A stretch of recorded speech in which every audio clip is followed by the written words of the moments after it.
Dan pemirsa, untuk memahami lebih dalam mengenai ihwal persoalan ini, saya akan mengundang Komisioner KPU Evi Novida Ginting untuk bergabung bersama saya di sini. Bu Evi, selamat malam. Silakan bergabung. Ya, apa kabar, Bu Selamat Evi? malam. Silakan, Baik, Ibu. Bu Evi, saya ingin mulai dari 3 kali PD Perjuangan menyurati KPU. Yang pertama soal persoalan penggantian atau penetapan calon terpilih. Kemudian yang kedua ada tembusan MA, dan yang terakhir adalah soal PAW. 3 kali disurati, 3 kali pula, 2 kali ya KPU menolak, tidak bergeming. Kenapa, Bu? Ya, pertama tentu saja KPU ini kan bekerja dengan tahapan ya.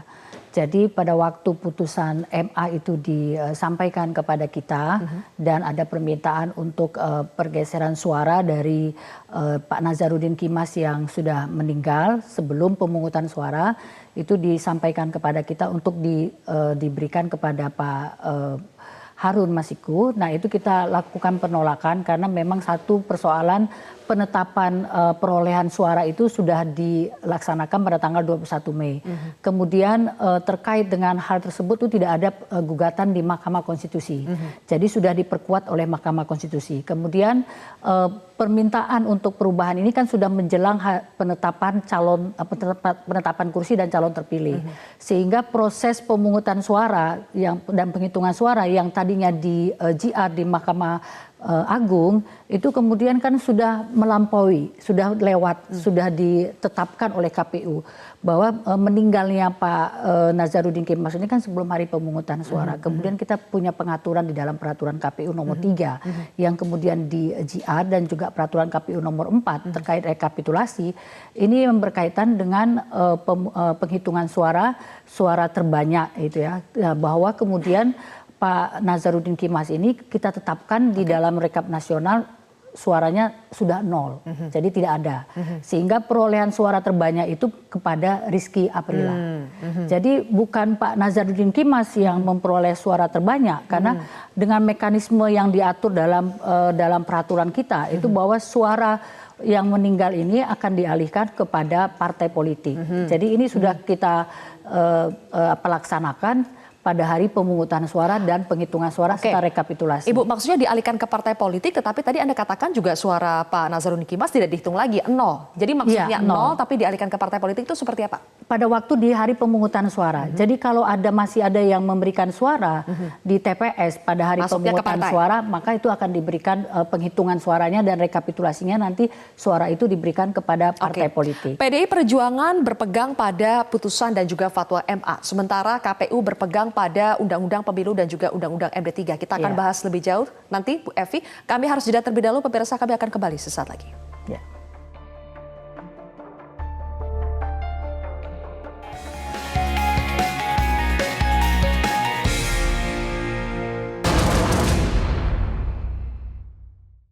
Pemirsa, adanya perbedaan pandangan atau tafsir aturan soal pergantian antar waktu atau PAW memantik terjadinya praktik suap yang melibatkan Komisioner KPU Wahyu Setiawan dan caleg dari PD Perjuangan Harun Masiku. Pertama, kita harus memahami terlebih dahulu apa itu PAW. PAW adalah proses penggantian anggota DPR yang berhenti antar waktu untuk digantikan oleh calon pengganti antar waktu yang diambil dari DCT atau daftar calon tetap dari parpol yang sama di dapil yang sama. Nah, berdasarkan pasal 239 Undang-Undang MD3, anggota DPR berhenti antar waktu disebabkan oleh meninggal dunia, mengundurkan diri, atau diberhentikan. Dalam kasus yang kini ditangani KPK, PAW terjadi sebagai akibat dari calon terpilih di Dapil Sumatera Selatan 1, Nazarudin Kimas, meninggal dunia. Nah, untuk menentukan siapa pengganti Nazarudin Kimas, KPU berpegang pada 2 undang-undang. Kita akan lihat pada proses penetapan calon terpilih sebelum pelantikan, KPU berpegang pada Undang-Undang Pemilu nomor 7 tahun 2017 pasal 426 ayat 3 yang menyebutkan bahwa yang berhak menggantikan caleg terpilih yang meninggal dunia adalah caleg dengan perolehan suara terbanyak berikutnya dari dalam daftar calon tetap parpol yang sama di dapil tersebut. Saat itu KPU menetapkan Rizky Amalia peraih suara kedua terbanyak di dapil Sumatera Selatan 1 sebagai anggota DPR terpilih. Setelah pelantikan, KPU berpegang pada Undang-Undang MD3. pasal 242 ayat 1 yang juga menyebutkan bahwa anggota DPR yang berhenti antar waktu sebagaimana dimaksud dalam pasal 239 ayat 1 dan pasal 240 ayat 1 ini digantikan oleh calon anggota DPR yang dengan suara terbanyak berikutnya pada daerah pemilihan yang sama. Nah, peraturan dalam undang-undang ini kemudian diturunkan menjadi PKPU nomor 6 tahun 2017 tentang penggantian antar waktu. Berdasarkan daftar peringkat perolehan suara jelas bahwa Rizky Aprilia berada di peringkat kedua setelah caleg yang meninggal dunia di Dapil Sumsel 1. Sementara Harun Masiku berada di peringkat ke-6.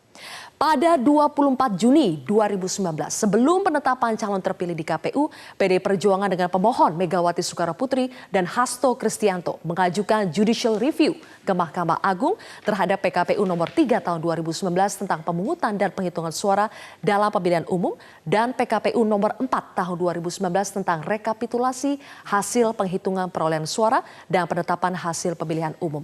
Terhadap permohonan PDI Perjuangan tersebut, MA dalam putusan nomor 57 tanggal 19 Juli 2019 mengabulkan permohonan pemohon untuk sebagian yang menyatakan bahwa suara caleg yang meninggal dunia dinyatakan sah untuk partai politik dan menjadi kewenangan diskresi dari pimpinan partai politik untuk menentukan kader terbaik yang akan menggantikan caleg yang meninggal dunia tersebut dengan tetap memperhatikan peraturan perundang-undangan yang berlaku. Nah, atas dasar hukum inilah pemirsa pada tanggal 26 Agustus 2019 PDI Perjuangan menyurati KPU untuk menetapkan Harun Masiku sebagai anggota DPR terpilih menggantikan Nazarudin Kimas yang meninggal dunia. Namun KPU menolak permintaan PDI Perjuangan tersebut. Karena mendapat penolakan dari KPU pada tanggal 13 September 2019, PDI Perjuangan lantas memohon fatwa kepada MA. Isi fatwa MA nomor 37 tahun 2019 meminta KPU menyimak pertimbangan hukum dalam putusan MA nomor 57 tahun 2019 yang intinya menyatakan pimpinan parpol memiliki diskresi untuk menentukan kader terbaik yang akan menggantikan caleg yang meninggal dunia. 18 Desember 2019 KPU kembali menerima surat permohonan kali ini PAW dari PDI Perjuangan. Melalui rapat pleno yang digelar KPU pada tanggal 6 Januari 2020, KPU bulat memutuskan menolak permohonan PDI Perjuangan untuk mengganti Rizky Amalia dengan Harun Masiku. Penolakan demi penolakan membuat Harun Masiku menempuh jalur belakang dengan menyuap komisioner KPU Wahyu Setiawan dengan iming-iming uang 900 juta rupiah. Bau amis ini terendus KPK dan akhirnya terjadilah operasi tangkap tangan 8 Januari lalu dengan 4 tersangka sejauh ini. Nah, pemirsa, kami akan kembali mengulasnya bersama dengan 2 orang narasumber. Tadi sudah ada Ibu Novida Ginting dari Komisioner KPU dan bergabung bersama kami dari luar studio dari gedung MA yaitu Bapak Abdullah, Kepala Biro Hukum dan Humas Mahkamah Agung. Selamat malam, Pak Abdullah. Selamat malam. Baik. Pak Abdullah, putusan MA nomor 57 tahun 2019 yang menyatakan bahwa pimpinan parpol memiliki diskresi untuk menentukan kader terbaik yang akan menggantikan caleg yang meninggal dunia. Apakah putusan MA ini tidak bertentangan, Pak, dengan Undang-Undang Pasal 426 ayat 3 yang menyebutkan bahwa yang berhak menggantikan caleg terpilih yang meninggal dunia adalah caleg dengan perolehan suara terbanyak berikutnya dari daftar perolehan calon di dapil yang sama? Ya, terima kasih atas pernyataannya. Mahkamah Agung bukan akan mengomentari tentang pelanggaran atau pertentangan peraturan perundang-undangan yang ada, tetapi Mahkamah Agung di dalam putusannya ini hanya mengadili masalah hak uji materil yang diajukan oleh pemohon terhadap pasal 54 ayat 5 huruf K dan L Jungto pasal 55 ayat 3 Peraturan Komisi Pemilihan Umum Republik Indonesia nomor 3 2019 tentang pemungutan dan penghitungan suara dalam pemilu dan pasal 92 huruf A Peraturan Komisi Pemilihan Umum Republik Indonesia nomor 4 2019 tentang rekapitulasi hasil penghitungan perolehan suara dan penetapan hasil pemilu terhadap Undang-Undang Republik Indonesia nomor 7 tahun 2017 tentang pemilihan umum. Ini yang diadili oleh Mahkamah Agung. Mahkamah Agung lembaga yudikatif tentunya tidak akan pernah masuk ke ranah-ranah yang bukan ranahnya di bidang politik maupun pemerintahan.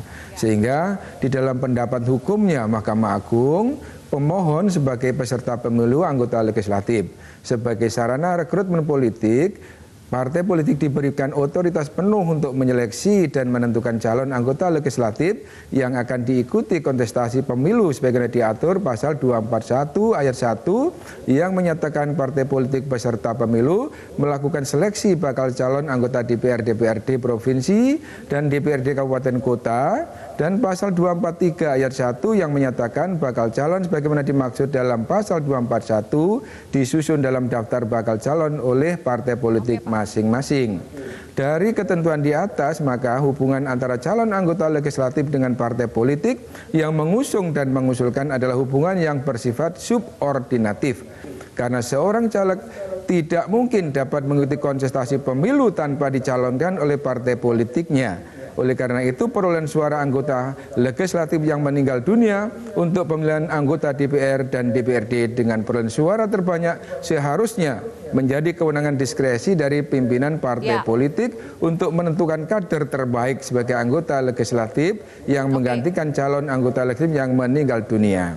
Baik, tapi kan ada Undang-Undang Pemilu nomor 7 Pak tahun 2017 seperti yang saya bacakan tadi dengan bunyi bahwa yang berhak menggantikan caleg terpilih adalah caleg dengan perolehan suara terbanyak berikutnya. Apakah itu juga menjadi pertimbangan atau tidak dilihat sama sekali, Pak? Yang diajukan, yang diuji adalah dengan Undang-Undang nomor 7 tahun 2017 dan tidak menyebut undang-undang yang dimaksud Mbak tadi. Jadi itu yang diuji adalah peraturan KPU dengan Undang nomor 7 tahun 2017 tentang pemilihan umum dan tidak memiliki kekuatan hukum mengikat sepanjang tidak dimaknai sebagai berikut. Pasal 54 ayat 5 huruf K dan selanjutnya. Oke, Pak Abdullah, tahan dulu, saya akan tanya ke Bu Evi di sini. Bu Evi, kalau tadi penjelasan dari MA adalah seperti itu, sementara dari KPU berpegang pada Undang-Undang Pemilu dan juga Undang-Undang MD3, apakah karena yang diuji adalah PKPU nomor 3 dan nomor 4 tahun 2019, sementara KPU berpegang pada Undang-Undang, sehingga pada akhirnya KPU tidak mengikuti apa yang sudah diputuskan oleh MA? Jadi saya menjelaskan dulu ya. Jadi yang di GR ini kan peraturan KPU nomor 3 dan nomor 4. Nah, nomor 3 dan itu adalah tentang pemungutan dan penghitungan suara. Sedangkan nomor 4 adalah terkait dengan rekapitulasi suara. Nah, saya tadi sudah sampaikan di awal bahwa KPU itu bekerja dengan tahapan.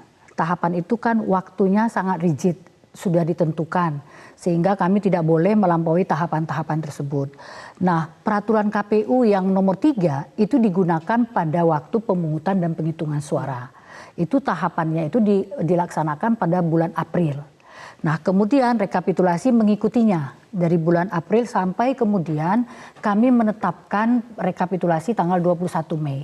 Jadi kalau dilihat bahwa ketika di GR ini, kalau saya tidak salah itu di bulan Juni, tentu putusan yang dikeluarkan oleh Mahkamah Agung tidak bisa dieksekusi mundur, gitulah. Jadi ada peraturan KPU yang di GR ini adalah pasal 54 dan 55.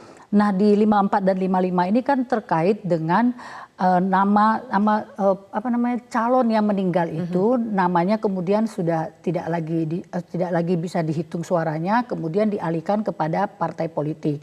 Nah, ini kan sudah dilaksanakan oleh KPU. Sudah lewat. Sudah. Jadi kemudian kami juga mengeluarkan surat edaran pada tanggal 16 April kepada Provinsi Sumatera Selatan supaya disampaikan. Jadi yang namanya Pak Insinyur H. Nazarudin Kimas ini sudah meninggal dan kemudian suaranya dialihkan ke partai politik pada waktu penghitungan dan rekapitulasi. Itu penjelasan untuk PKPU nomor 3. Nomor 3. Kalau untuk nomor 4? Ya, kemudian kami kan melakukan rekapitulasi. Maka dari bawah ini rekapnya dari mulai PPK, kabupaten kota, kemudian provinsi dan nasional, itu kita sudah menetapkan perolehan suaranya Pak Nazarudin Kimas itu 0 karena sudah berpindah ke partai politik. Makanya saya nyatakan, saya tadi Mbak bilangkan bahwa yang nomor 1 itu Nazarudin Kimas. Tidak, kalau versinya KPU, rekapitulasi kita itu di dalam formulir rekapitulasi kita, yang nomor 1 itu Ibu Jadinya Rizky Amalia. Rizky Aprila. Oke, Jadi oke. bukan Pak Nazarudin Kemas karena suara dia sudah tidak ada. Baik, Ibu, saya ingin Anda mengomentari soal tadi MA mengatakan ada hubungan subordinatif yang tidak terpisahkan antara caleg dengan partai politiknya. Karena caleg juga bisa berada dalam kontestasi itu karena partai politik. Terus kemudian ada keputusan dari MA yang mengatakan bahwa memberikan diskresi kepada pimpinan partai politik untuk menentukan siapa caleg pengganti untuk caleg yang meninggal dunia. Saya ingin Anda fokus mengomentari itu, tapi kita harus jeda dulu, Bu Evi. Kami akan kembali sesaat lagi, pemirsa.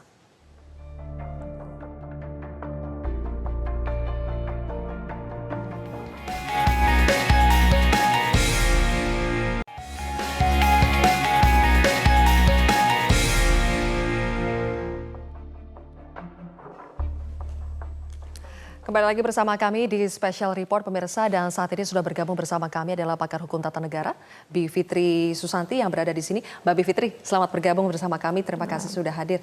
Mbak Fitri, tadi Anda mendengarkan apa yang disampaikan oleh MA. Bagaimana Anda melihat persoalan yang antara landasan hukum yang dipegang oleh KPU dengan apa yang tadi disampaikan oleh MA? Ya, barangkali yang pertama kali perlu diklarifikasi adalah sebenarnya amar putusan. Jadi amar putusan itu adalah intinya putusannya bilang apa gitu ya.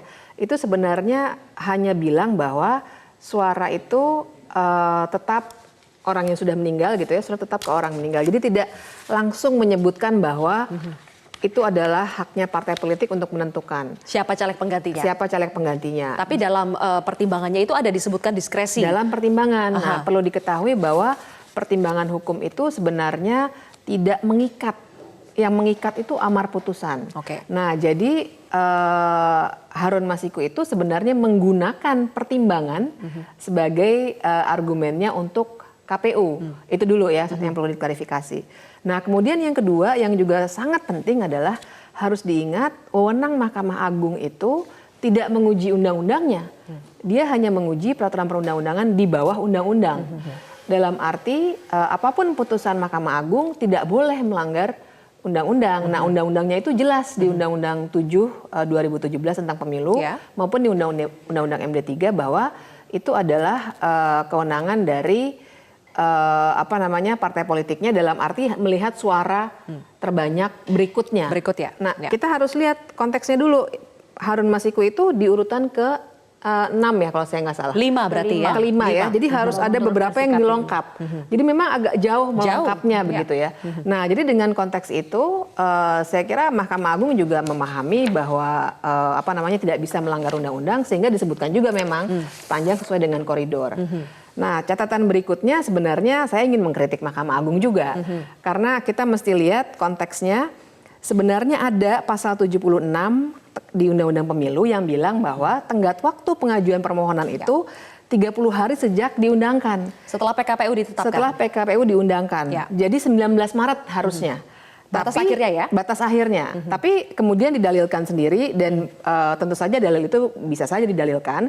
Tapi saya sebagai orang yang sangat sering baca putusan karena mengajarnya memang legal reasoning, merasa bahwa ini legal reasoningnya tidak dibuat dengan baik karena Maksudnya hanya dibilang seharusnya dari awal ketika PDI Perjuangan mengajukan permohonan itu seharusnya tidak bisa diterima lagi tidak karena bisa. sudah lewat jangka waktunya. Harusnya tidak bisa diterima sama sekali karena sudah lewat 19 Maret ini diajukannya tanggal 8 Juli. Lewatnya jauh sekali. Baik. Tapi dibilangnya pasal yang memberikan tenggat waktu itu diterapkan secara kasuistis katanya karena pemungutan suara itu 17 April belum ada kerugian.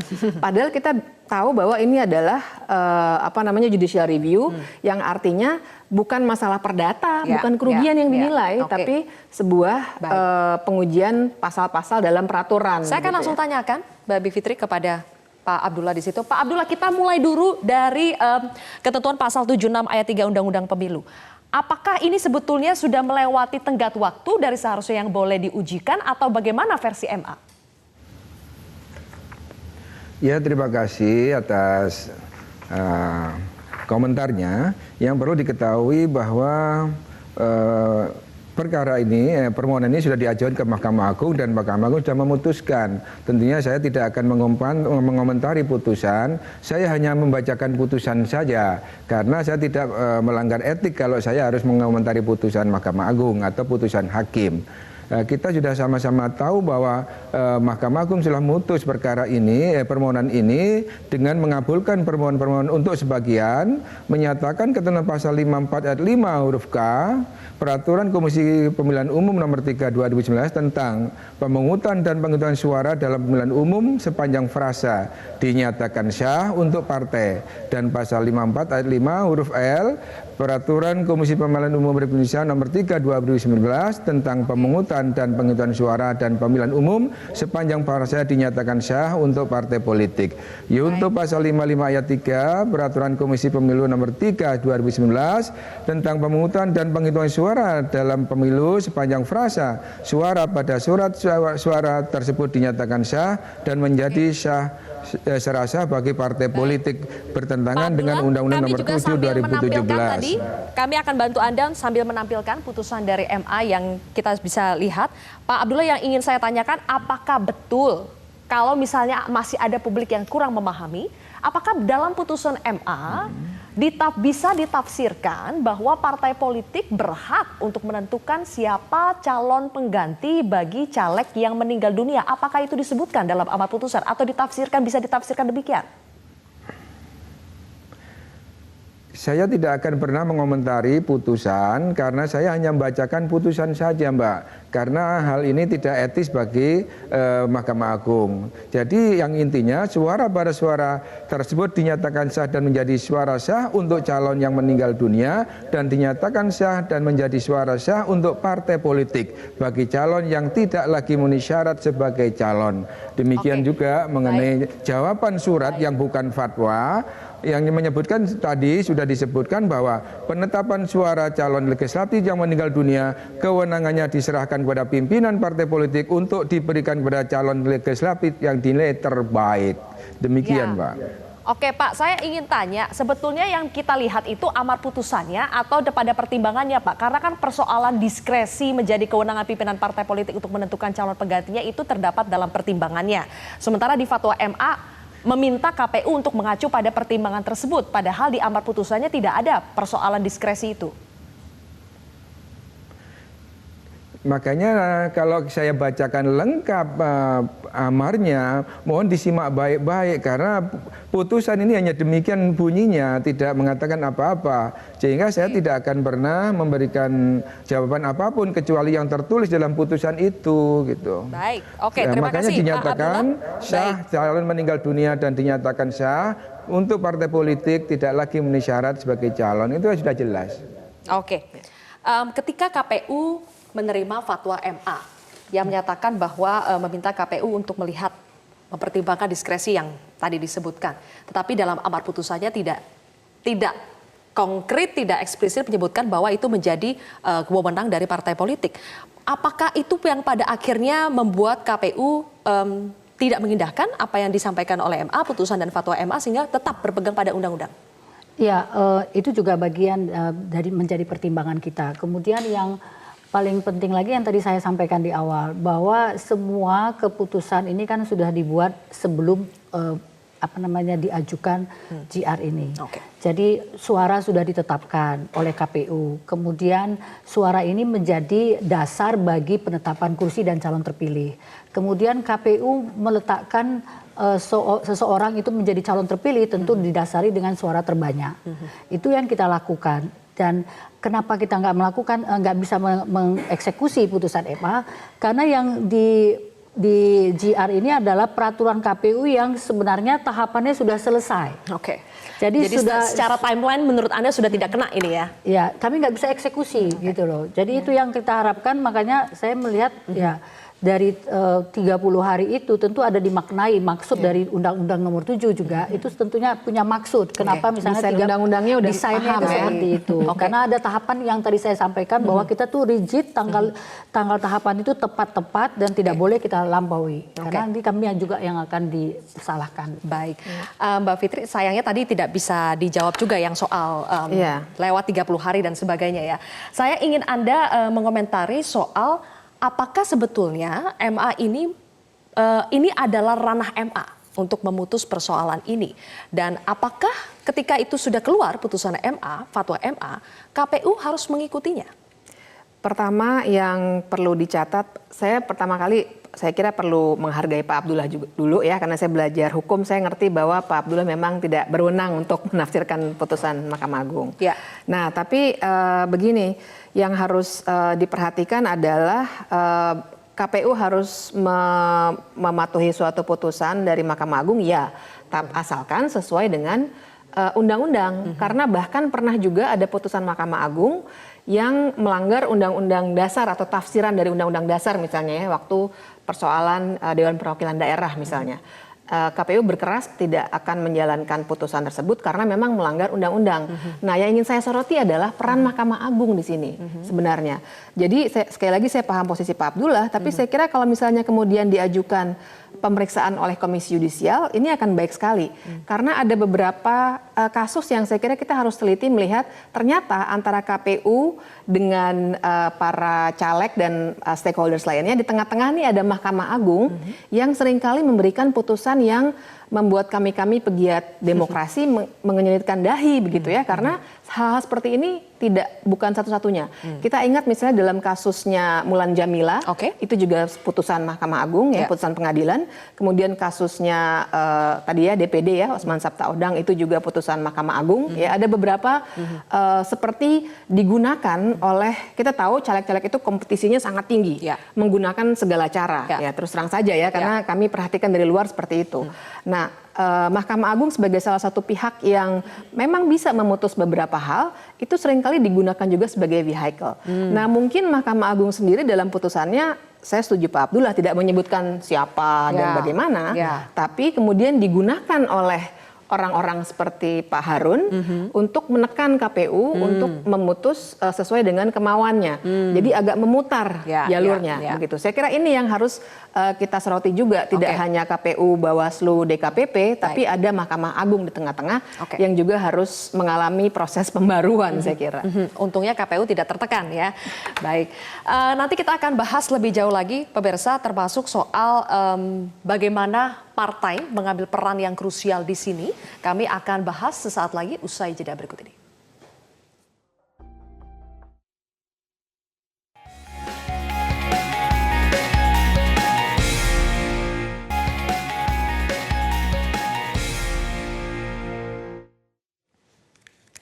Pemirsa, serupa tapi tak mirip, kasus serupa terjadi seperti yang terjadi pada kader PDI Perjuangan Rizky Aprilia, sebelumnya juga terjadi pada caleg Partai Gerindra Ervin Lutfi.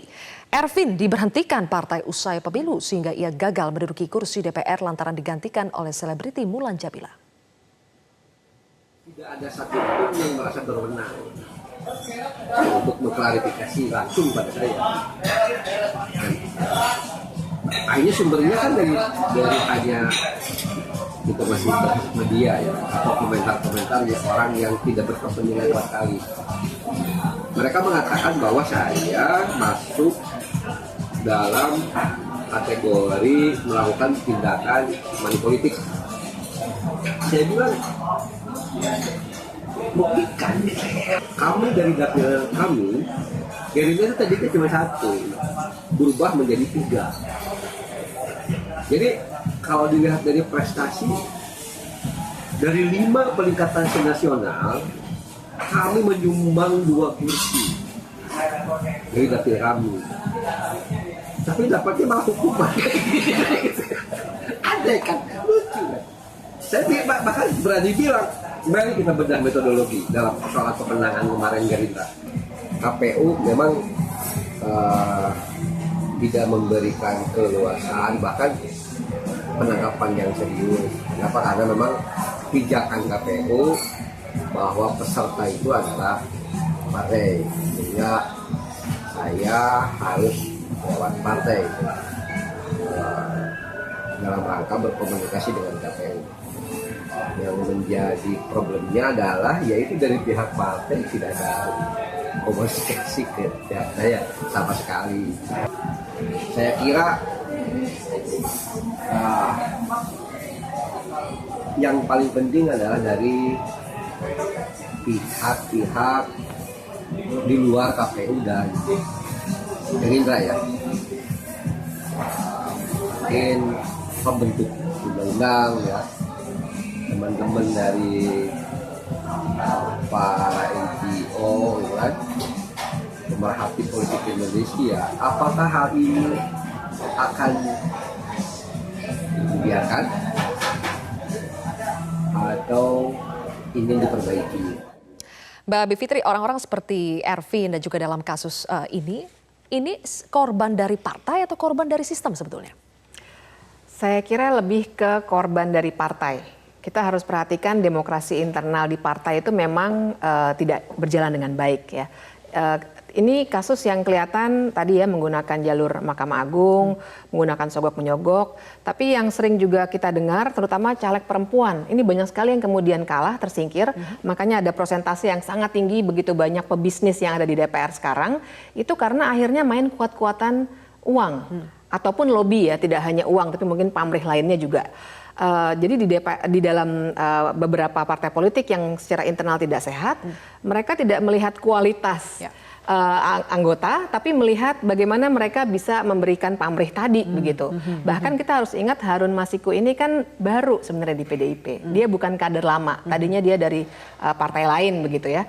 Dan ini kerap terjadi seperti ini. Orang-orang yang sebenarnya bukan kader partai yang sudah terdidik ya dengan kemampuan politiknya sudah teruji, kemudian ada pendidikan politiknya dan lain sebagainya, tapi orang-orang yang baru dan kemudian bisa mengakali sistem internal partai karena ada ketentuan-ketentuan yang memungkinkan PAW itu memang ditentukan oleh partai politik dalam arti bisa dilompat-lompatin. Tapi yang ada yang mengakili dipecat ini dulu kadang-kadang di tengah. Betul, yang mengakali ini Mbak Bivitri orang yang baru masuk ini atau memang partai juga membuka celah? Partai membuka celah menurut saya. Seharusnya partai yang sehat itu benar-benar melihat mana kader terbaik. Karena PDI Perjuangan mengatakan bahwa Harun Masiku lah kader terbaik meskipun Rizky Amelia perolehan suaranya jauh lebih tinggi. Nah, ini logika yang menurut saya kita bisa kritik kelihatan dengan baik karena kalau misalnya calon-calon terbaiklah yang akan ditempatkan oleh PDIP, maka kan logikanya Harun Masiku ada di nomor 2. Ya bukan di nomor 5 begitu. Kenapa bisa melompati tiga orang? Jadi sebenarnya caleg terbaik itu ukurannya apa? Apakah ukurannya betul-betul yang bisa kita lihat ada key performance indicators-nya ataukah hanya sekedar kedekatan dengan elit partai? Itu tidak jelas juga selama ini seperti apa kader-kader terbaik dalam partai. Ya. Oke, baik. Saya ingin bertanya kepada Pak Abdullah, Pak, terakhir kalau tadi Mbak Bivitri mengatakan MA kerap kali dijadikan dalam tanda kutip seperti kendaraan bagi para caleg yang ingin mencoba mencari celah untuk mengakali peraturan demi bisa menembus Dewan. Apa pendapat dari MA? Pada dasarnya apapun komentar dari masyarakat ya silahkan, karena itu putusan silahkan dikomentari, apapun putusan kita tidak akan pernah masalahkan. Karena apa? Masyarakat punya kewenangan penuh untuk mengkritisi, memberikan komentar tentang putusan ya. Jadi Mahkamah Agung tidak akan pernah memberikan sanggahan atau apapun kepada masyarakat yang memberikan komentar terhadap putusan. Senantiasa menghormati saja. Baik, terima kasih Pak Abdullah, Kepala Biro Humas Mahkamah Agung telah bergabung bersama kami di Special Report. Terakhir untuk Bu Evi sebetulnya selain PDI Perjuangan, apakah ada kasus serupa caleg meninggal kemudian diminta oleh partainya digantikan oleh caleg yang ini atau setelah itu diminta untuk di PAW, apakah ada kasus seperti ini? Ya, kalau meninggal tentu di daerah ada ya, tetapi mekanismenya kan tetap mengacu kepada peraturan KPU nomor 3 dan untuk rekapitulasinya peraturan KPU nomor 4. Nah, untuk yang kasusnya seperti ini memang kita baru menghadapi adanya putusan MA dan lain sebagainya ini yang kemudian berbuntut kepada permintaan untuk PAW kepada KPU itu baru ini ya kita hadapi. Oke, lesson learned yang diambil oleh KPU dari kejadian ini apa, Bu? Ya, tentu kami perlu kembali ya untuk semua. Kalau kasus tahapan ini ya tentu kami sudah ada aturannya ya.